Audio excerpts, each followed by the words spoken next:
Without proper planning, Europe travel can quickly become an overwhelming and expensive journey. Welcome to our ultimate Europe pre-planning guide. Let's go! Do you struggle with estimating costs for all of your travel expenses? Have you found it challenging to find affordable stays? Or do you find it difficult to balance your time between multiple cities? If yes, we will discuss further the steps we had when we started planning our European trip. Hopefully, makatulong itong guide na ito in achieving your smooth trip. Bakit nga ba kailangan magplano bago umalis ng bansa at pumunta ng Europe? Planning a trip, especially to Europe, can feel overwhelming with so many details to consider. So from choosing your destinations, to securing your visas, booking flights, and mapping out itineraries, a well-organized pre-planning process ensures a smooth and stress-free journey, so allowing you to enjoy every moment without the last-minute hassles. So this step-by-step guide will walk you through everything that you need to prepare, from setting your travel goals and budget to packing and finalizing all of your bookings. By following these steps, you'll have a well-structured plan that maximizes your time, your budget, and your experience. We're Bim and Grace, and we create budget travel guides for Filipinos looking to explore the world without spending a fortune. On this channel, you'll find easy-to-follow itineraries, complete cost breakdowns, and insider tips to make your travels unforgettable. So if you're ready to plan your dream European trip, don't forget to like, subscribe, and hit the notification bell. Determining your travel goals. Firstly, kailangan mo muna alamin ano nga ba ang mga travel goals mo. So let's start with this. First, consider if the trip is solo, couple, family, or group-based. So pag alis mo, aalis ka ba na mag-isa, with a partner, your family, or your friends? So kailangan mo siya i-identify since this will be a factor to your budget, to your logistics, and to your decisions that you'll have when you plan to travel. Next, decide on your travel pace. So paano mo ba gusto i-discover ang Europe? Do you want to travel by taking it slow para more immersed ka with each place? Or gusto mo ba ng fast travel para mas marami kang mapuntahan at makitang lugar in less time? For us, what we did is since we have limited time and it's actually compressed, we traveled fast. But soon, once we go back, we will take it slow and we will savor each city well. So we're just too excited to see Colosseum, the Eiffel Tower, the windmills of Netherlands, and other more landmarks in just one go, and this is to maximize the stay since it will be a big effort again when we apply for the second time sa visa namin. So next, list the cities or countries that you want to visit. Ano nga ba ang mga gusto mong puntahan sa Europe? So gusto mo ba pumunta ng Italy? O specifically Rome and Milan? Tapos gusto mo din ba puntahan ang Athens, Greece? Dagdagan mo pa ng Paris, France? So to finalize and make a list, you can use Google Sheets or Excel or your Notes app. Ensure that you can access it either via laptop or mobile phone. So para sa amin, we use Google Sheets because it is easier for us to list all of those locations down in the sheets, and we can open it anytime on our phones for references. And lastly, for determining your travel goals, identify key attractions, experiences, or activities that you don't want to miss. So aside from knowing the cities and countries that you want to visit, you should list down what things you want to do in those cities. So do you want to try beers in Belgium? Do you want to go to the top of the Eiffel Tower to have a clear view of Paris? Or do you want to have an experience of wine tasting in Tuscany? Number 2, determine the number of days and travel dates. So decide on your total trip duration. So in identifying the total duration, consider your vacation leave availability, your long weekends, and public holidays. So for us, we decided our travel dates since it's my wife's academic vacation, and ako as a corporate guy, I can just use my maximum days for vacation leave. So we ended up traveling for 20 days, including our flight transfers and travel time. So next, research the best season to visit. So example, peak ba siya, shoulder, or off-season. So it's advisable to travel Europe around spring season. So this is from March to May. So they say it's best because of the pleasant weather and fewer crowds. So for us, personally, we went there in summer, and as said earlier, that is the only available time for us to go. So as per our experience, hindi naman sobrang init dun sa mga cities, but except for Rome. So napakainit talaga sa Rome, tapos super crowded. And they say, if you want to go to Europe in summer, go to its beaches and islands. So not in the cities. So it's a really peak season, so ang daming tao. Number 3, research and set a budget for the trip. Estimate costs for flights, accommodation, food, transportation, attraction, shopping, and miscellaneous expenses. So for budgeting, you need 2 skills here, research and estimation. So you need these skills kung gusto nyo makatipid. Yun ang goal. So enjoy Europe, and at the same time, you smartly plan your trips in terms of your financials. Next, for flights, our recommendation is to use Google Flights. Why Google Flights? It's because this app aggregates all of the flights, and based on our experience, ito ang pinaka madaling gamitin and discover what's the cheapest airline that you can have. So for this early stage, you'll just check, then allot a budget. So example, you see Scoot as the cheapest from Manila to Berlin. So with just 30k round trip. So this is just an example. So list down on your sheet and give it like a budget that ranges from 30 to 40k each, because this might increase from time to time, especially when the preferred date is nearing. So next, for accommodation naman, just like for flights, research and estimate as well. So you actually have a lot of website options to choose from. So this depends if you'll have your trip alone, together with someone, or together with a big group.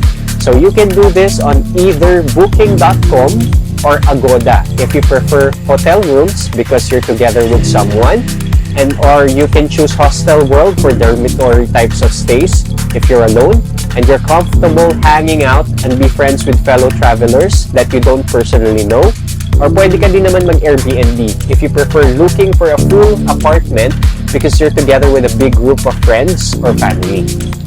So for accommodation, just to add, this is just a tip. So you can use filters like lowest price first, check for free cancellations, and see if they offer book now, pay later, as this will be beneficial for you, especially now that you're looking for a great accommodation which is affordable and at the same time having good reviews as well. So take note, for this stage, tingin-tingin muna tayo. So wag muna tayo mag-final book, just research. Iba-iba ang prices per city, so you need to check each city that you want to go to. Again, put the estimates in your Excel sheet based on your research. What will be your budget per day in an accommodation per city? So for food, based on our experience, we budget like 500 to 600 pesos per meal. Pero the best tip that we can share with you is that visit the groceries in Europe para mas makatipid ka. So we went to one of the most popular supermarkets in Europe, like Lidl, and buy bread, fruits na hindi namin nakakain sa Pilipinas, like blueberries, raspberries, blackberries, peaches, and then make microwavable pizzas and pasta. So hindi kasi uso doon ng 7-Eleven kagaya sa Japan. Ang magiging best friend mo dito ay supermarkets because they're way cheaper and the food is not bad. So we opt in to eat at restaurants too, pero since we're worried baka sa last days ng trip namin wala na kami makain, so we do this technique wherein for this meal restaurant tayo, mamaya groceries naman. So for transportation, look for tickets online sa websites or sa mobile apps. So we didn't look for any U-Rail passes because if we buy, that it's more expensive. Plus, hindi naman covered yung city transportation, like if you ride from bus from your hotel to the city center. So additional charges na naman yun. So as they say, the more na mas na convenient, the higher the price you'll pay. So you need to really plan months before para hindi ka ma-stress, since you'll need to download different apps or go to different websites to check the tickets per city since walang standard site to purchase tickets across Europe.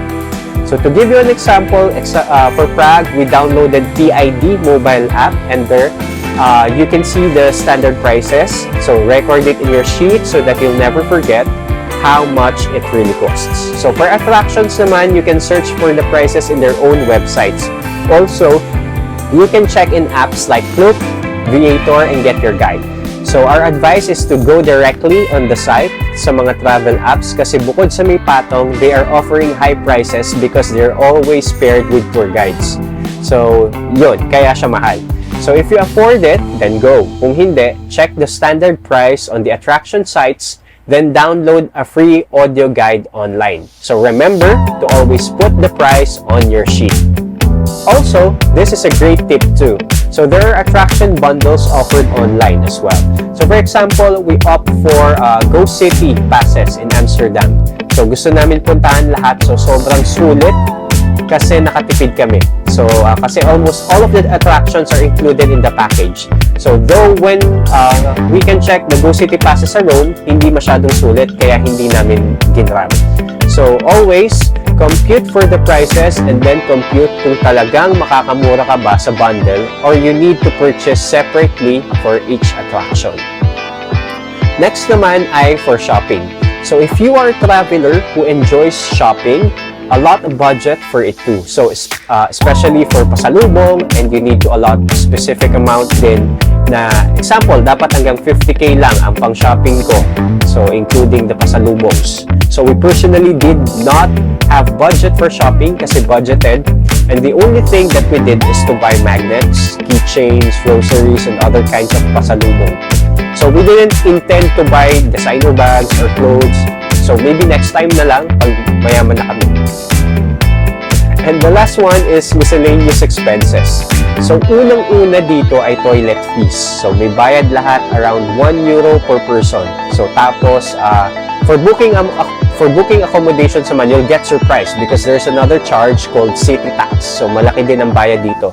So imagine for our Rome accommodation, we paid 229 euros and then sinisingil pa kami ng another 60 euros for city tax. So always be alert because in popular cities like Rome, Paris, and Amsterdam, they have city taxes there. So always consider this in your budgets at ilagay doon sa sheets nyo. For all of the people na nanood ditong video na ito, I included our Europe trip cost breakdown. So ito na lahat yung ginastos namin when we travel to Europe. So this can serve as your basis in creating your budget. So hopefully, this will help you plan your Europe trips smartly. The reason why we suggested you guys to use sheets is because your planning will get complicated and it will be easier for you to manage in sheets. So kagaya kanina, it will be easier if you track your transportation, your accommodation, your food, and other costs in just one file, and that is your Google Sheets. So put all of this in one tab, and you can rename it as like research.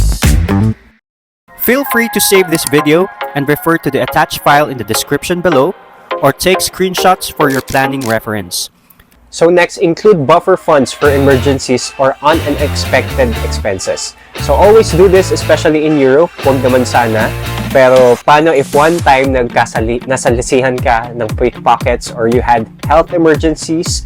So you need to allot budget for it too, just in case. So number 4, plan your travel routes. So create your initial itinerary. Now that you already researched and listed all of the important things in number 3, we need this to be organized, and this is the time that we will be creating the day-to-day itinerary. So create a new tab dun sa sheets file mo, so because that is where we'll create the day-to-day itinerary. So rename naman ito as itinerary. So how will you create your day-to-day itinerary? So here are the steps on how we crafted a well-structured and understandable one. So number 1, gathering all your researches thoroughly. So now that you have listed down the cities and countries that you really want to visit, we will start from there. So this day-to-day itinerary is a major requirement needed in applying for a Schengen visa. So in preparation, you need to identify where you'll be applying. So make sure that the main city or the longest city that you're planning to visit is in the country where you will be applying for a visa. So in our case, it's Italy because we will stay there for like 4 days. As long as your travel route is understandable, it is accepted. So this is an example.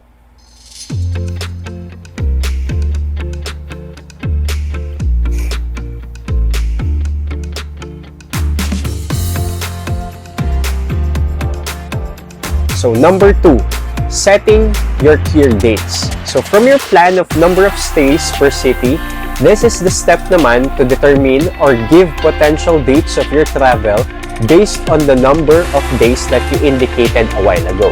So this should include your arrival and departure dates. So having clear dates will help you plan your itinerary more effectively and demonstrate the intended duration of your stay to embassy officials. So always ensure na ang lahat ng details ay in sync sa kung ano man ang mga pinaplano mo. So this is the example. So para mas clear, since sabi natin kanina as an example, magsisimula tayo sa Manila ng June 1, tapos we'll allot 1 day for travel time. Since you want to stay in Berlin for 2 nights, ang dates na dapat mong ilagay ay June 2 to 4, which is 3 days and 2 nights. And the rest should follow.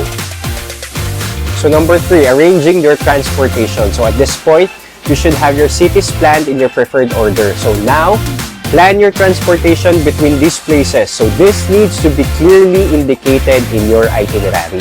So include details such as the mode of transport, whether it's flights, trains, buses, or rental cars, as well as their departure and arrival times. So for flights, since you already researched this on Google Flights, get the details of that preferred flight, the airline, and the flight number.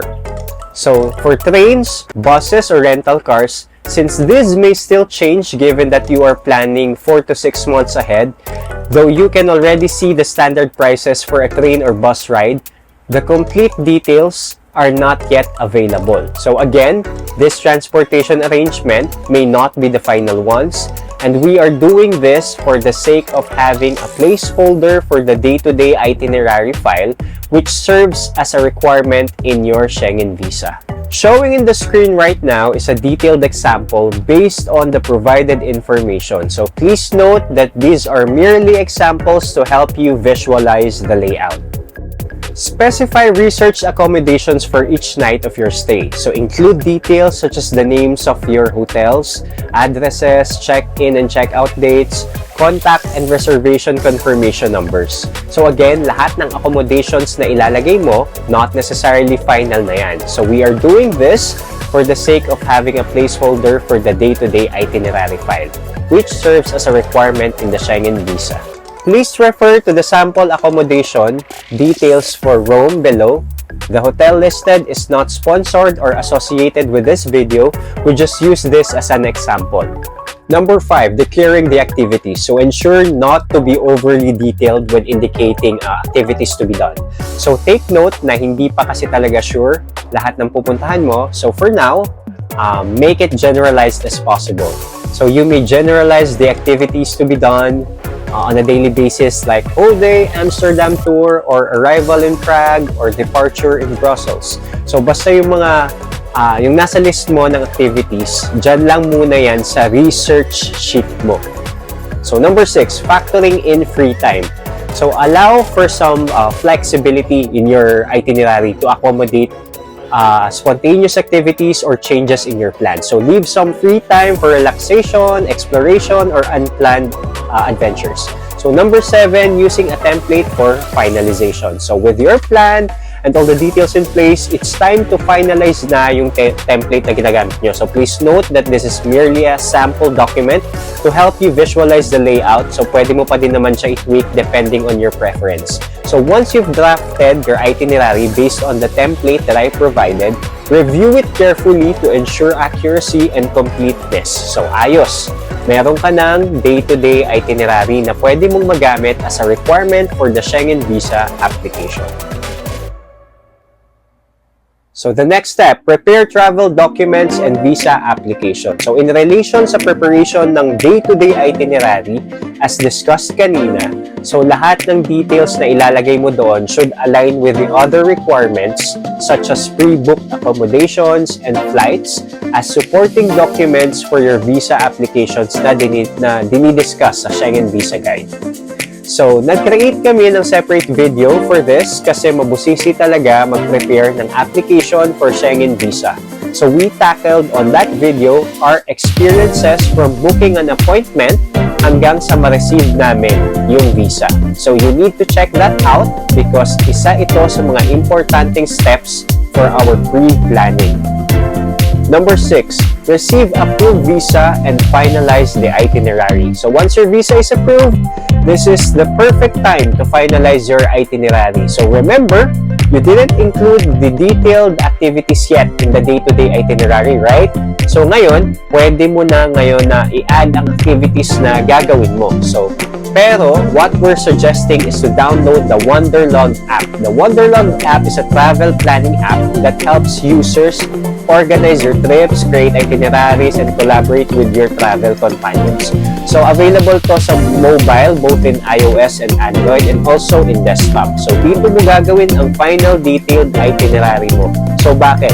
So I'll walk you through some of its features. So note that this is not a paid promotion. So this is based on our experience, and we're glad that we discovered Wanderlog to help us on our travel to Europe. So when you create your account, you can create an itinerary when you click Plan a New Trip.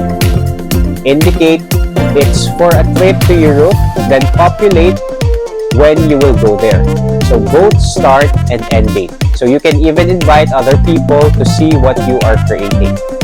A page will be shown on this will now be on your workspace for your final travel plans. So firstly, what you need to do is go down and look for itinerary and start from there. So search your starting point like IA Terminal 1 and add the time. You can also add what costs will be incurred in that location. So example, you can put terminal fees there or food while waiting for the plane. So using the site is self-explanatory and you can actually search locations without limit. So on the right side, you can actually use the map in optimizing your route. So find what's near each other so that it will maximize your time in your trip. There is an estimate time as well on how much time it will take for you to have from point A to point B. So, ilang minuto aabutin kapag naglakad ka, ilang minuto naman pag sumakay ka ng bus, and so on. So, talagang makakatulong sa'yo in making your itineraries faster. Just to share with you, this is how my Europe plan looks like in Wanderlog. So, here in this app, you can even set your budget, discover more places to visit, read articles and blog posts, and you can even open it offline and sync your email reservations in your trip plan. So you are very much welcome to explore and add pertinent details on your trip so that it will be easier for you to plan out your dream destination. So if you will be having more and more questions in Wanderlog app, kindly comment down below. Going back to finalize your itinerary effectively, aside from the places, you need to consider the following as well. The opening hours of the attractions, museums, establishments, and restaurants, transportation details, so how to get from one place to another, hotel check-in and check-out times, and balancing sightseeing with relaxation time to avoid burnout. Number 7, book your final flight. So now that the visa is approved and received, simultaneously while you're working with your final itinerary, pwede ka nang mag-purchase ng final tickets. So note, dapat bumili tayo ng final tickets after ma-approve ang visa. Kasi sa simula, kapag dun ka bumili, then you get denied, nagsayang ka lang ng malaking pera. So in addition to booking flights, once you select your desired flight, always consider baggage allowances and cancellation policies. So baka mamaya mag-book ka, wala ka palang check-in baggage. So magbabayad ka na naman ng mas mahal if ever you purchase when you are already in the airport. Also, when selecting flights, choose strategic flight schedule. So pwedeng kunyari red-eye flights para mas ma-maximize mo yung time mo. So if ever applicable sa'yo. So always remember to update your itinerary with your new details, especially when you book your final flights.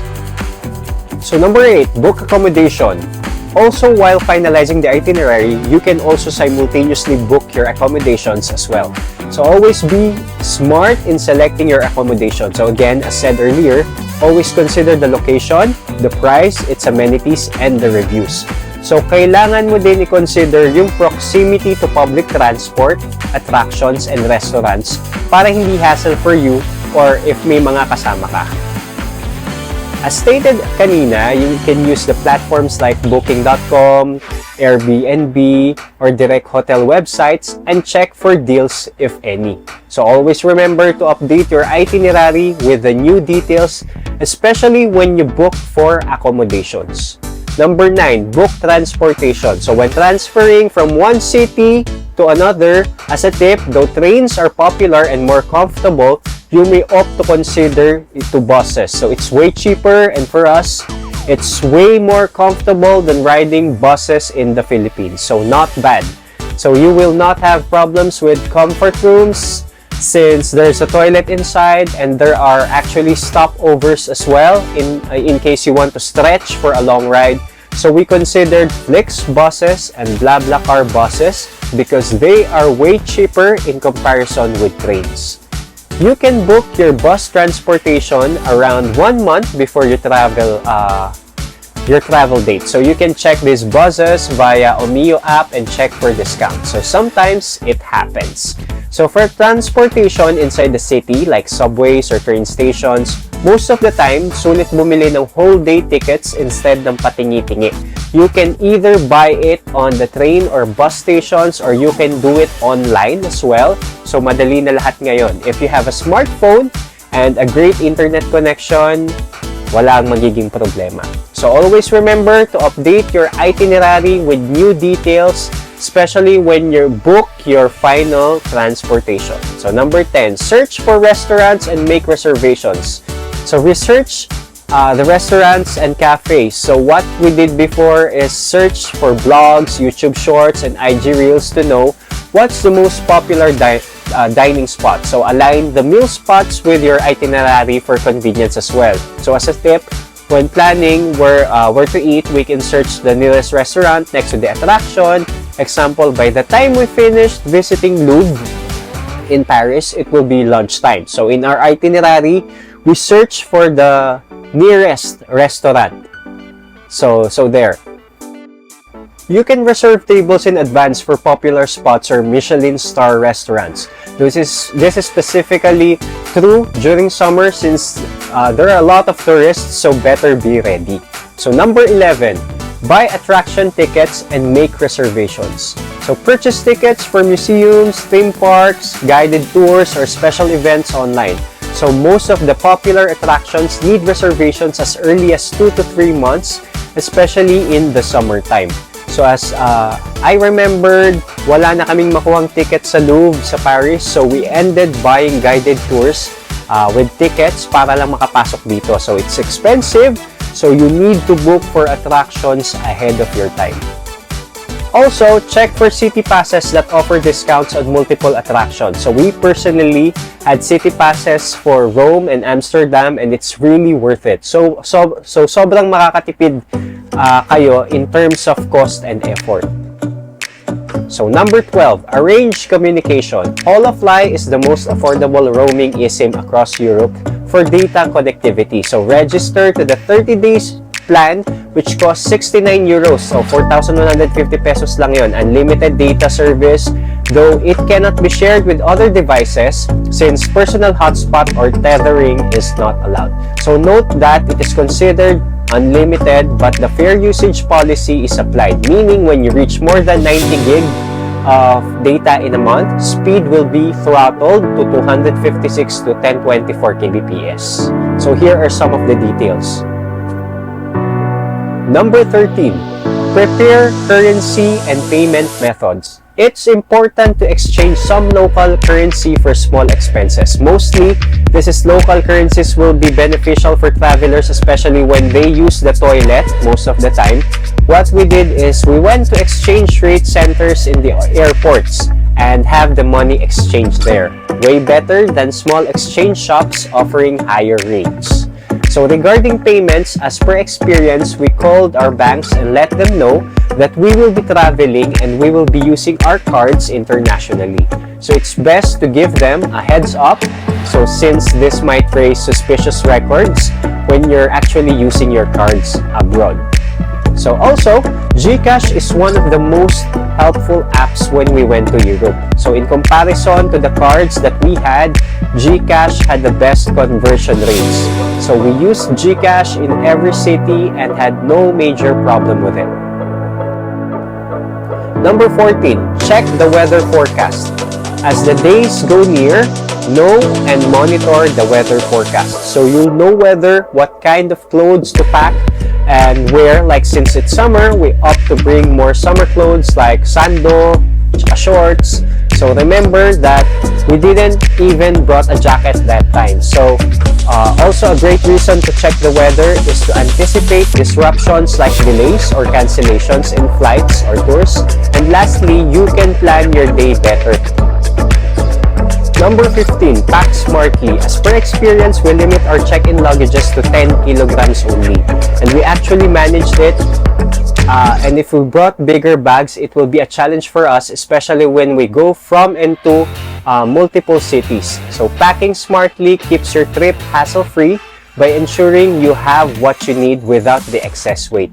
So choose versatile clothing, roll your clothes to save space, and use packing cubes for organization. Limit shoes, pack only essential toiletries, and keep important items in your carry-on. So smart packing saves time, money, and effort, so making your travel smoother. Also, always bring an adapter with you. So bring your chargers and power banks as well, as this is very essential for you as a traveler since you'll be using your gadgets most of the time, may it be for picture taking, knowing the directions, or even communicating with your loved ones while on trip. And the last one, the number 16, prepare online check-ins and going to airports. So for a smoother airport experience, you should always remember to check in for flights 24 to 48 hours before departure and download your boarding passes or print them. Hanggat maaari, take note of this kasi makakatulong talaga siya to shorten the steps inside the airport. Also, on the actual date of your flight, arrive at the airport early. So, kasi magkakaroon ka ng immigration checks, security. So, go to the airport 3 hours before your flight so that you'll have ample time to process anytime. So, ayun. So, mas madali yon kesa maiwan ka ng eroplano. So, here are the steps we follow when we are pre-planning not only with Europe, but for every travel that we are having. So with careful pre-planning, you're setting yourself up for a well-organized and unforgettable adventure. So from securing your flights and accommodations to booking attractions and transportation, every step ensures a hassle-free trip. So now that you have everything in place, all that's left is to enjoy the journey.